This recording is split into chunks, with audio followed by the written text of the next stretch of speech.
If you ever meet my cousin Brandon, you'll probably love him. Or at least, you'll think you do, until he opens his mouth. He's the kind of guy who walks into a room like he owns it, drops names like loose change, and somehow always ends up in the spotlight, even when no one invited him to begin with. Growing up, he was that kid. The one with the latest iPhone before the rest of us even knew a new model was coming out. The one who never got grounded because he had potential. The one whose mistakes were just youthful ambition, while mine were poor judgment. Yeah, that kind of cousin. My name's Ryan. I'm 33 now, but this all started when I was around 7 years old, sitting at the kids' table during Thanksgiving while Brandon bragged about the new go-kart his dad got him, just because. I still remember how the cranberry sauce on my plate looked like blood when I stabbed it too hard with my plastic fork. I hated how everyone laughed along as he listed off everything he'd gotten that month like it was some kind of royal decree. But I didn't say anything. Not then. Brandon was my mom's older sister's only child, which in our extended family might as well have made him the crown prince. Aunt Linda was one of those suburban matriarchs who dressed like every event was a charity gala and spoke with the slow, deliberate cadence of someone used to people hanging on to her every word. She married Uncle Greg, a lawyer with enough slickness to make a snake uncomfortable. Between them, they created Brandon, the golden child. Meanwhile, my mom raised me alone after my dad dipped before I was born. We didn't have much. Hand-me-downs, library books, and second-hand dreams were pretty much our currency. But we had grit. And we had each other. Still, every family event was a reminder that we were barely tolerated, like guests overstaying their welcome. Aunt Linda always forgot to tell us about the dress code. Uncle Greg made little comments about how hard it must be to manage on a single income. And Brandon? He'd perfected the art of the backhanded compliment by middle school. Oh, cool shoes, Ryan. Are those vintage? By the time we were in high school, the gap between us wasn't just financial. It was everything. He was captain of the debate team, his parents bought him a brand new BMW when he turned 16, and he had a college admissions coach by sophomore year. Meanwhile, I was flipping burgers after school, trying to save up for a busted 2002 Corolla I'd spotted in a neighbor's yard. I didn't hate him exactly. It was more complicated than that. I resented what he represented, what he got handed, what I had to fight tooth and nail for. Thanksgiving became a ritual of endurance. My mom would make green bean casserole and her famous pecan pie, dress up in her nicest Target sweater, and smile through the passive-aggressive jabs. I used to ask her why we still went, and she'd just say, because family's family. And sometimes, showing up is the best revenge. I didn't get it then. I do now. This past year. Though, this was the Thanksgiving everything changed. But before I get there, you need to understand something about how I spent the last decade. While Brandon went off to an Ivy League school, racked up LinkedIn connections like Pokemon cards, and started working for his daddy's friends in consulting, I kept my head down. I didn't post much on social media. I didn't go to reunions. I didn't tell anyone outside my mom what I was building. From the outside, I was just the quiet cousin who probably worked in IT or something. Nobody asked. Nobody cared. Behind the scenes, I had been working hard. I taught myself coding in college because I couldn't afford extra classes. I freelanced like my life depended on it. I made connections, launched products, failed, relaunched, failed again, and kept going. I started my own software company at 25. Scraped together seed funding by pitching at open mic nights. Lived on ramen and grit. And after years of near-constant rejection and barely sleeping, I finally hit a break. Then another. And another. It snowballed. By the time I was 32, I had 3 teams across 2 continents, a CTO I trusted like a brother, and a valuation hovering around the $25 million mark. But still, I said nothing to the family. It wasn't about hiding. It was about peace. Except peace was never an option where Brandon was involved. This year, Thanksgiving dinner was at Aunt Linda's McMansion, as always. The same granite countertops, the same meticulously polished silverware, and the same smug smile from Brandon as he leaned against the kitchen island, swirling a glass of overpriced Pinot like he was the host of some reality show about obnoxious relatives. "Oh, hey, Ryan," he said when I walked in, as if I'd wandered in off the street. "You still living in the city? Doing that little tech thing?" I smiled. "Yeah, still at it." "Huh. Good for you, man. Persistence is key. Even if the payout isn't big, at least you're your own boss, right?" I nodded. He smirked. We made small talk. Well, he talked, I listened. About his new Audi, his weekend in the Hamptons, the girl he was dating who modeled part-time, but not like the cheap Instagram kind. I didn't say much. Just let him ramble. He always did enjoy the sound of his own voice. Occasionally, he'd pepper in comments that landed like mosquito bites, annoying, easy to dismiss, but piling up fast. Aunt Linda called everyone to the table. The seating was, as always, suspiciously strategic. Brandon at the head of the table. Aunt Linda to his right. My mom and I tucked off to the side, like ornamental guests. We passed dishes. Said grace. Made polite conversation. And just as I was reaching for the stuffing, Brandon dropped the first real jab. So, Ryan, he said, loudly enough that even the cousins down the table paused their conversation. You ever think about doing something more stable? You know, a real job? Something with benefits? There was a beat of silence. My mom's fork hovered midair. I'm doing all right, I said carefully. I mean, yeah, but you're what, 30-something? No offense, but at some point, the whole startup dream thing becomes a little. He trailed off with a shrug and an apologetic smile. Just looking out for you, man. Aunt Linda chuckled. He's always been such a dreamer, our Ryan. But it's good to have passion, even if it doesn't always pan out. The cranberry sauce on my plate looked like blood again. I smiled. Just barely. Thanks for the concern. But I'm not too worried. Uncle Greg chimed in. You still living in that old apartment your mom helped you with a few years back? She didn't help, I said, sharper than I meant to. I paid for it myself. He raised his eyebrows, but Brandon jumped in before the tension could settle. You know what you should do? He said, eyes lit with fake enthusiasm. Take some business courses. Get a mentor. I could introduce you to some of my guys from school. They're always looking for assistants or junior developers. Thanks, I said. But I'm good. That's when he laughed. Actually laughed. Come on, man. Be real. There's no shame in asking for help. We're family. Something in me flickered. Not anger. Not yet. But a kind of awareness. A countdown starting in the back of my mind. He kept talking. About his six-figure bonus, his investment portfolio, the beach house he was looking into for Q1. He dropped terms like assets under management and diversified holdings like they were seasoning for the turkey. And through it all, my mom stayed quiet. She kept eating, kept smiling. I knew what she was thinking. I knew she wanted me to let it go. But something about that night, maybe it was the wine, maybe it was the years of holding my tongue, maybe it was just the sheer arrogance in Brandon's voice, made me pause. Because I had a secret, one I hadn't told any of them. One that would change everything if I dropped it into the middle of that perfectly curated dinner like a grenade. I looked across the table at Brandon, still rambling, still smug. And I smiled. I was done being quiet. But I didn't speak yet. Not just yet. First, I wanted to make sure they were really listening. And the moment came faster than I expected. Brandon always had this way of turning a normal conversation into a performance. Every sentence was a setup, every detail a humble brag, and every compliment a veiled jab. After years of hearing it, you'd think I'd be numb. But that night, it felt different. It wasn't just the way he looked at me, like I was still that scrawny kid eating off the chipped plate at the card table. It was the way everyone else looked at him, admiring, indulgent, like a favorite pet doing another one of his tricks. He was halfway through a story about some yacht party in Miami, the kind where you don't post pictures, if you know what I mean, when Aunt Linda interrupted. Brandon, sweetie, did you tell them about the Mercedes yet? He smirked, wiped his mouth with his napkin like some twisted royalty, and leaned back in his chair. Oh, right.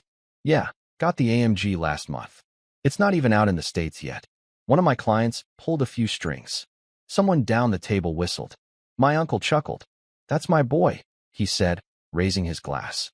Meanwhile, my mom sat across from me cutting turkey into small, even pieces, like that would keep her hands from shaking.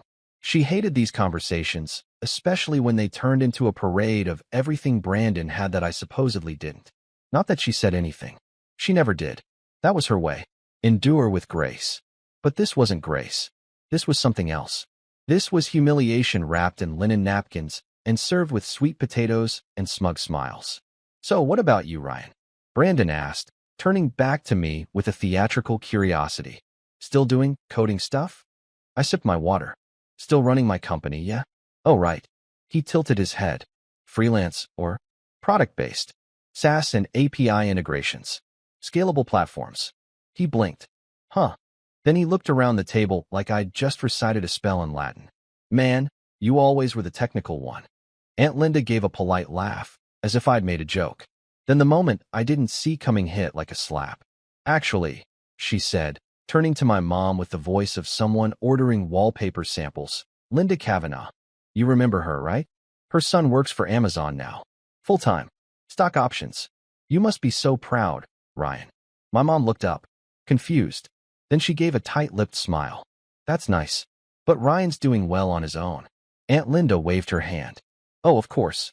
It's just nice to see young people find something secure these days. I clenched my jaw. Secure. That word again. Like I was a ticking time bomb of missed opportunities and bad decisions. Like I didn't know what I was doing with my life. Like everything I'd built was just some side project I'd abandoned when I grew up. Brandon took the cue. Actually, Mom, speaking of stability, I've been meaning to ask you something, Ryan. He leaned forward, elbows on the table, voice dropping to something falsely sincere.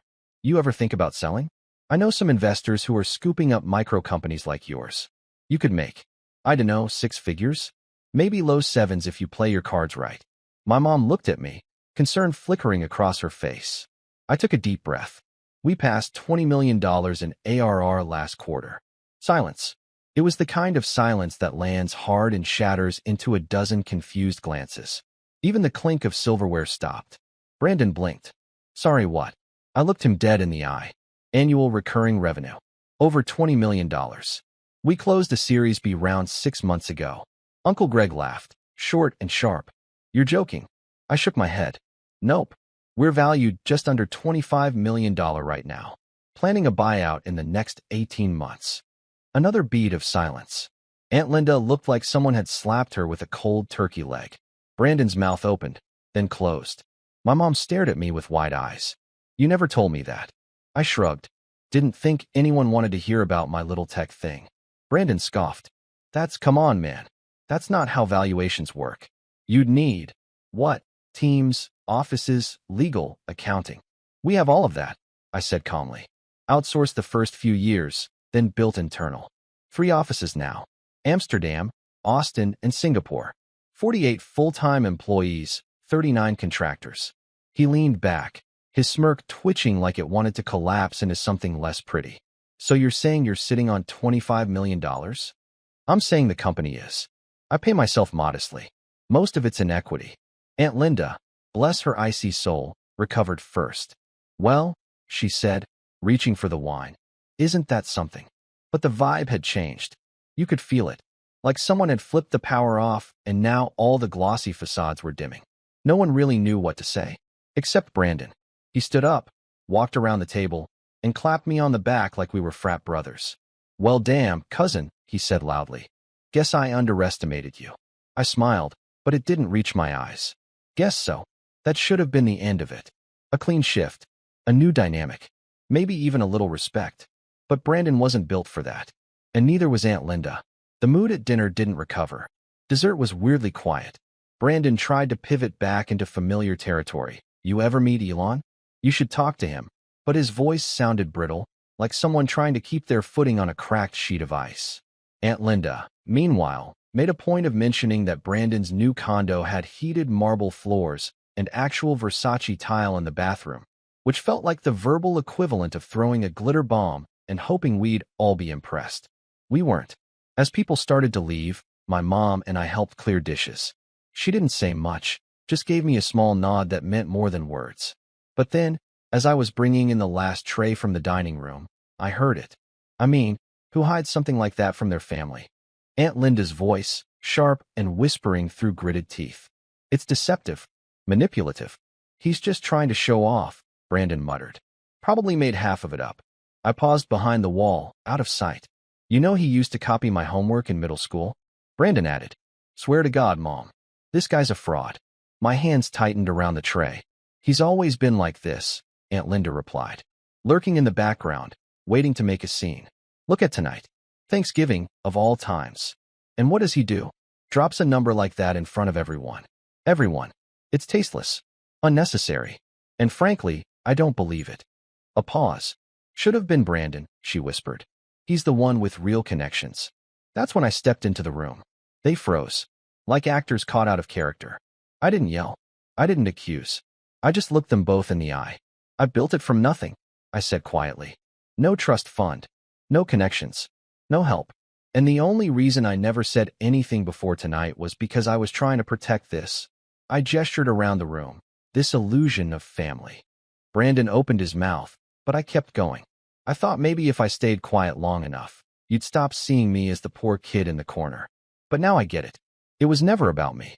It was about keeping Brandon on his pedestal. Aunt Linda straightened. Ryan, that's not fair. No, I said. What's not fair is watching my mom sit through 20 years of your condescension. Listening to you mock our clothes, our jobs, our lives, while pretending it's all in good fun. That ends tonight. I turned to go, but then Brandon muttered, still sounds like a fluke. I stopped. Excuse me. He shrugged. Anyone can get lucky. Doesn't make you special. I stared at him. Really stared. And in that moment, I saw it. The crack. The insecurity beneath all the gloss. Because the truth was, he needed to believe it was luck. He had to. Otherwise, he'd have to face what I'd done with nothing while he'd coasted on everything. Tell you what, I said. I'll bring you by the office next week. Maybe seeing it up close will help. He laughed, but it was hollow. I mean it, I said, stepping closer. I'll even let you pitch. We're hiring interns. His smirk vanished. And that's when Uncle Greg walked in, drink in hand, and said, What is going on in here? My mom came in right behind him. Then, as if the universe wanted to etch this moment into family history, Brandon snapped. You know what? I'm out. He stormed out. Actually stormed. Grabbed his coat, slammed the door. Everyone in the living room stared. And Aunt Linda? She turned to my mom and said, This is why we don't mix ambition with insecurity. Then Uncle Greg tossed his drink down, right onto the floor, and muttered, Unbelievable. Everyone was looking at us now. My mom took my hand. And in that moment, I realized we had crossed a line that couldn't be uncrossed. The drive home that night was quiet. Too quiet. Mom didn't say anything at first.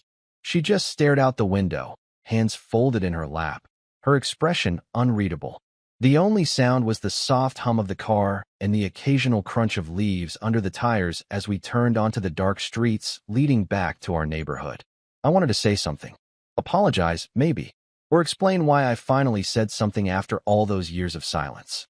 But part of me couldn't tell if she was mad or just tired. Tired of enduring. Tired of holding her breath for 2 decades every time we walked into that McMansion like we didn't belong. Tired of pretending we were just grateful to be included. When we finally pulled into the driveway, she spoke. So softly, I almost missed it. You didn't have to do that. I turned off the engine. I know. She looked at me. Her voice was calm, but her eyes were damp. But I'm glad you did. We sat there for a moment longer. Then she got out and walked into the house, carrying nothing but the pie dish she'd baked earlier that day. Untouched, of course. No one had even looked at it. Not with Aunt Linda's organic, imported, hand-whipped dessert options laid out like a bakery showroom.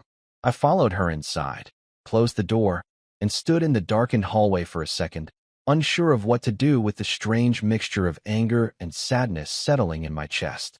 It wasn't victory. It wasn't even satisfaction. It was mourning. For what? I wasn't sure. The illusion of family, maybe. The years I spent hoping I'd one day be one of them. I thought success would bridge the gap. Turns out, it just made it wider. The days that followed were tense, but not for the reasons I expected. Brandon didn't reach out. Neither did Aunt Linda. Not even a half-hearted, let's talk message or a performative phone call trying to patch things up. Instead, the silence stretched, loud, deliberate, and heavy. Then came the whispers. It started with a cousin I hadn't spoken to in months sending me a screenshot of a group text. One of Brandon's friends had apparently started circulating a story that I'd faked my company's valuation. Another said I'd bought fake followers and bots to inflate my LinkedIn presence. Someone else claimed I was being investigated for fraud, though no one could explain by whom. I laughed at first. I really did, because it was so transparent. But then the rumors started leaking into my professional world. A former colleague emailed me. Hey, man, someone forwarded me a weird message claiming your company isn't legit. You might want to look into it. An investor pinged me. Just wanted to confirm. Everything's above board, right? We're hearing some chatter. That's when the laughing stopped. I launched an internal review. Had legal triple-check all our documentation. PR crafted a formal response in case anything hit the media. It didn't, but the effort it took just to stay ahead of a lie was exhausting. I didn't even need evidence to know where it was coming from. The timing, the language, the tone, all of it screamed Brandon. He might not have typed the words himself, but I had no doubt he'd given someone the green light to smear me. Quietly, from the shadows. The thing is, when you grow up around people like Brandon, you learn how they operate. They don't confront. They corrode. Slowly, subtly, just enough to plant doubt. Just enough to make you look unstable or untrustworthy without ever getting their hands dirty. And for a while it worked. We lost a partnership deal. A big one. A client we'd been nurturing for almost a year suddenly went cold. No explanation, no follow-up, just radio silence. That was the moment I cracked. I remember sitting alone in my apartment, my real apartment, the one no one in the family had ever seen, with the city lights glowing through the window and my laptop open, displaying a blank email draft. I stared at it for nearly an hour, thinking, do I go public? Do I call him out? Do I release our financials, show the numbers, name names? But deep down, I knew something else. That's what he'd do. He'd get loud, messy, make it a spectacle. But I wasn't him.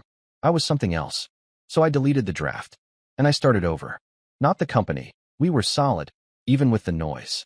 But me. My mindset. My sense of worth. I took a break from social media. Deleted the LinkedIn app from my phone. I stopped refreshing email like it held the key to my sanity. I went for long walks without my earbuds. Reconnected with old mentors. Not to network, but to just talk. I spent more time with my mom. Helped her with her garden. Cooked dinner without checking Slack every 10 minutes. Slowly, I found the version of myself I liked.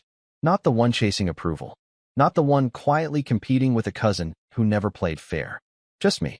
I still ran the company, of course. But I stopped letting it define me. I started working on a new product in secret. Something smaller. More personal. A platform to help first-generation entrepreneurs access tools and mentorship without paying thousands for webinars or boot camps. I didn't announce it. I didn't raise money. I just built it. Nights, weekends, between meetings. Quietly. Like planting seeds no one else could see. One day, my mom walked into my home office with 2 mugs of tea and said, "You look lighter." I looked up from my laptop. Lighter. She nodded. Like you're not carrying so much. I thought about it. Maybe I'm just carrying different things now. She smiled. Good. Let Brandon carry the rest. The thing is, I hadn't spoken his name since that night. Neither had she. Not once. It was like we'd both agreed, without saying it, that he no longer had space in our heads. But life, of course, had other plans. A few months later, I got an invitation. A real printed card. Thick stock, embossed letters. Engagement party, Brandon and Alina. Hosted at a private vineyard. Dress code, black tie. I blinked. Alina. That name tugged at something. And then I remembered. She was the girl Brandon had been bragging about last Thanksgiving. The part-time model. Classy, but not stuck up, he'd said. Knows how to be arm candy and hold a conversation. I tossed the invite on my desk and didn't think much of it. Until the second card arrived a few weeks later. We'd love to see you there, cousin. Let's put the past behind us. Brandon. Handwritten. I stared at it for a long time. Because something about the tone felt off. Too eager. Too polished. I checked the return address. It wasn't just a vineyard. It was the same one my company had been scouting for a potential client retreat. I hadn't mentioned it to anyone. Coincidence? Maybe. But then I opened my inbox later that day and found a forwarded email. One of my vendors had been contacted by someone claiming to represent me, asking for pricing comparisons and behind-the-scenes details of our event planning process. The name on the email? Brandon Klein. No title. No explanation. Just a name. The vendor hadn't replied. She thought it was strange and wanted to make sure it wasn't me. And just like that, I knew. This wasn't about reconciliation. This wasn't about peace. This was about control. Brandon was trying to fish for intel. To sabotage. Or maybe just to see how far he could push before I pushed back. But he'd made one mistake. He'd invited me into his world. And for the first time, I wasn't walking in as the underdog. I was walking in as the man who'd built an empire while they weren't looking. But I didn't RSVP. Not yet. Because the next move had to be careful. Calculated. Clean. Brandon wanted me in his story. He had no idea I was writing my own. The invite sat on my desk for a full week before I touched it again. I'd left it there on purpose, right next to the prototype sketch for my new startup. One card, thick and glossy, daring me to walk back into the same circle that mocked my ambition for years, now pretending it was water under the bridge. There was no bridge, just wreckage. And Brandon was acting like he hadn't spent the last few months lighting matches behind my back. But I wasn't angry anymore. Not in the wild, hot way that makes you want to punch a wall or scream into your steering wheel. No, this was colder, focused, like a lens snapping into place. Brandon had just handed me something he didn't realize had value, an opening. And if I played this right, I wasn't just going to get closure. I was going to rewrite the family script. Mom was hesitant, of course. When I casually mentioned I might show up to the engagement party, she put down her tea mid-sip and said, "Why would you want to go back into that circus?" "I'm not going back," I said. "I'm walking in." She narrowed her eyes. "And doing what exactly?" "Watching," I said. "Listening. Gathering data." She gave me that look she used to give when I tried to convince her I wasn't sneaking snacks past bedtime. But she didn't press. She knew me well enough to know when something was brewing. And something was. See, Brandon had always underestimated me. That was his fatal flaw. He thought I was some scrappy coder who got lucky. He didn't know the version of me that had spent years negotiating contracts with multi-million-dollar companies, handling due diligence with sharks in suits, or pulling 18-hour days to patch a critical exploit minutes before a global rollout. He'd never seen that side of me, because I never let him. Until now. The first thing I did was research the venue. The vineyard was high-end, no doubt, but not some untouchable celebrity estate. It was a prestige brand masquerading as exclusive, but it had chinks in the armor. I knew the event manager through an old college friend, someone I'd helped build a restaurant POS system years ago, back when I was taking freelance gigs just to cover rent. One phone call later, I had eyes on the guest list, floor plans, catering schedule, and, most importantly, the AV setup. I told her I was scouting the location for a tech retreat and asked if she had security protocols in place for private corporate launches. She sent me a full brochure. Brandon had no idea. Then came phase 2, rewriting the narrative. I knew that in Brandon's mind, I was still the outsider, the tech cousin who got lucky and overreacted at Thanksgiving, which meant his version of the story, the one he'd probably been spoon-feeding to relatives over wine and cheese, painted him as the gracious host trying to make peace. I needed to flip that, but not by confronting him. No, that would only feed his drama addiction. Instead, I started showing up in small ways where he'd least expect it. A panel on digital entrepreneurship at a university alumni event, one where he was scheduled to attend, not speak.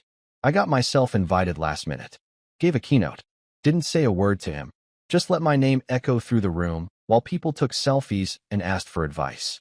An op-ed I published in a major tech outlet, discussing quiet success and the value of building without validation. A subtle nod to family dynamics, gatekeeping, and resilience. It went semi-viral. A few of my extended relatives even shared it on Facebook with comments like, "So proud of our Ryan," clearly unaware of the veiled subtext. Then came the tech podcast. A rising creator asked me to do a deep dive on bootstrapping to millions. I agreed.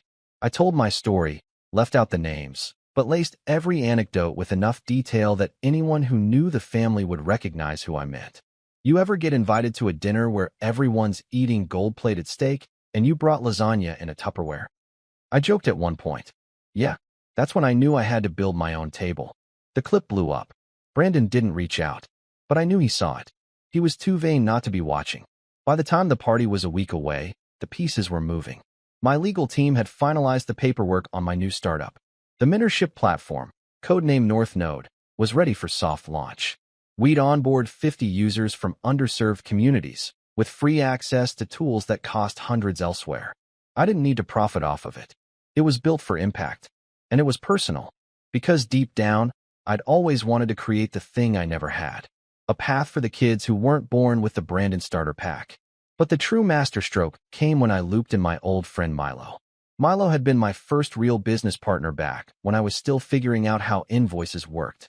He was loud, charismatic, and ran a boutique PR firm now. He owed me a favor from way back, something about helping him out of a disastrous crypto sponsorship. "Whatever you need," he told me over the phone. You want me to crash the party dressed like a magician? Fake a scandal. Nothing that messy. I laughed. Just need a spotlight. I gave him the details. The date, the time, the guest list, and one very specific name. Brandon's boss. Turns out, Brandon wasn't as entrepreneurial as he liked to claim. He'd spun his current role into something more impressive than it was, strategic consultant, whatever that meant. But according to Milo's background team, he was clinging to a job at a mid-sized firm trying to break into AI. And the CEO of that firm? Milo had worked with him on a failed app launch a year prior. Bring him as a +1, I said. Done, Milo said. You're sure you want to do this? I'm sure. That Friday, I got the final confirmation I'd been waiting for. The vineyard was ready. Brandon's team had requested extra AV equipment for a presentation segment.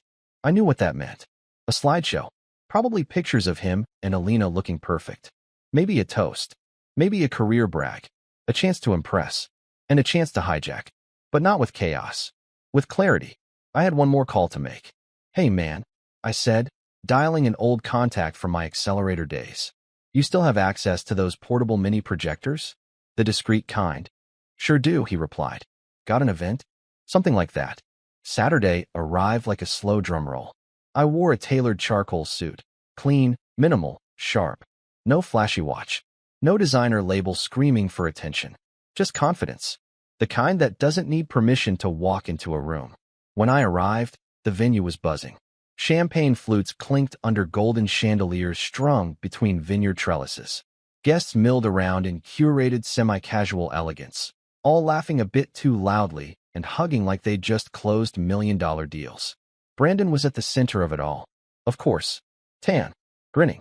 Arm draped around Alina like a human trophy case. He spotted me within seconds. His face twitched, but only for a moment. Then he walked over, smiling. Ryan, he said, voice just loud enough for the nearest cluster to hear. Didn't think you'd show. Just here to celebrate, I said, matching his tone. Appreciate it, he replied, leaning in. Guess you finally figured out how to wear real suits, huh? I smiled. Guess you finally figured out how to invite people. He flinched, just barely, then walked away. For the next hour, I mingled. Polite. Distant. Watching. Waiting. At 8:20 p.m., the lights dimmed. Brandon took the mic. Thanks everyone for being here, he said. Tonight's not just about love. It's about legacy. I almost choked on my drink. He went on about hard work, vision, sacrifice. About how building something real takes guts. About how he and Alina were planning a new venture. Real estate tech, of all things. And how they were always looking for strategic partners. Then came the slideshow. Photos. Logos. Fancy terms that didn't mean anything. One slide even showed a mock-up of a platform that looked suspiciously like North Node. I stared at it, and I knew. He'd stolen it. Or tried to. The code was different. The branding was off.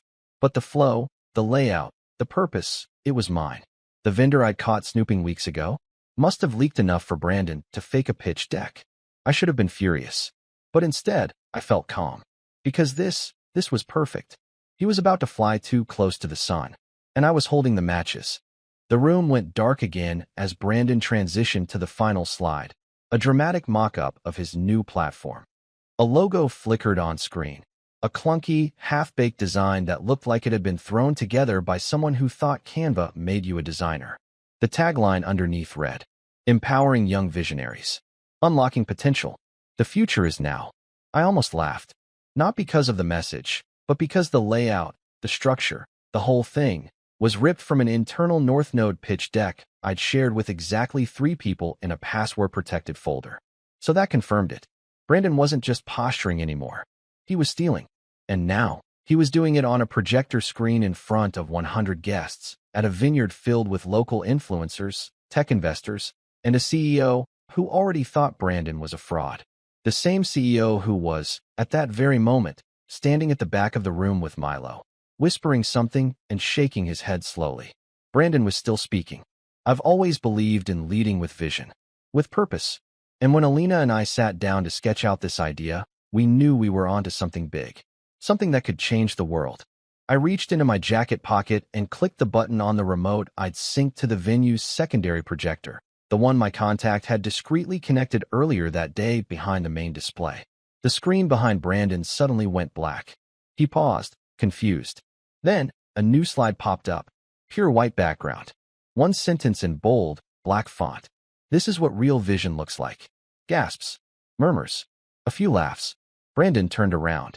What the? Before he could finish, the screen changed again. Slide 1. A time-stamped email chain from my inbox with subject line.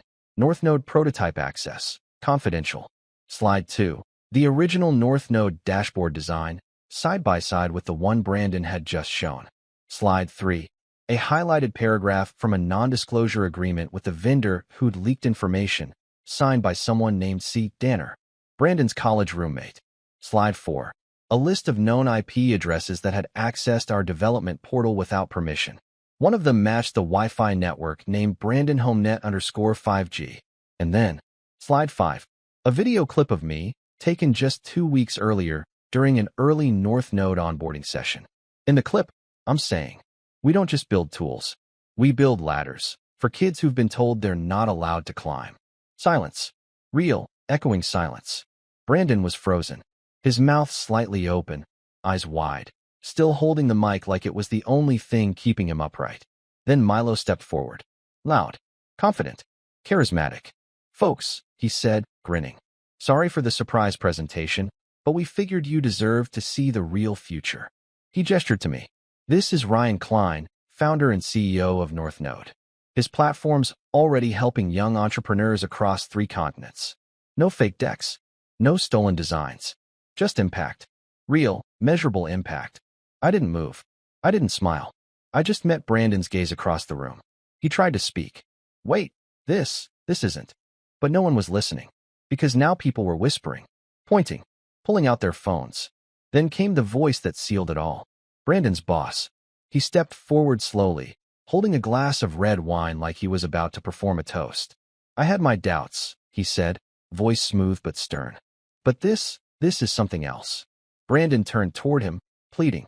Sir, I didn't know. Someone must have sent that deck. I thought it was a reference. The CEO held up a hand. Don't. Just don't. He turned to Milo. Can I speak to you and Mr. Klein outside? Milo winked. Of course. As the 3 of us walked past Brandon, I paused. By the way, I said quietly, leaning in so only he could hear, you should probably stop using public Wi-Fi to steal code. He stared at me, stunned. I didn't wait for a response. Outside, under the vineyard's canopy lights, the air smelled like grapes and gasoline. The CEO shook my hand. Hell of a move in there. I shrugged. Just tired of being polite. I respect that. He pulled out a business card. If you're ever looking for acquisition partners, real ones, give me a call. I nodded. I'll think about it. Milo chuckled. That went better than planned.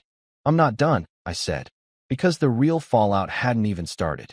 By the next morning, the video of the vineyard incident was circulating on Instagram stories and Twitter. Someone had recorded the moment the screen switched. Another had zoomed in on Brandon's face when the slide about the IP address showed up. A tech blog picked it up by noon. By Sunday, Brandon's LinkedIn profile was deactivated. By Monday, I got a call from my mom. Her voice was cautious. Ryan, did you really need to go that far? I took a breath. Maybe not. But he wasn't going to stop, Mom. Not until he broke something I built. She was quiet for a second. Then she said, you didn't break him. He did that to himself. And she was right. Brandon didn't just lose a job or a reputation. He lost the one thing he built his identity around. The illusion of success. The curated persona. The constant performance. And without it, he was just a guy in a suit with nothing to say. 3 weeks later, I launched North Node officially. We got press. Investors reached out.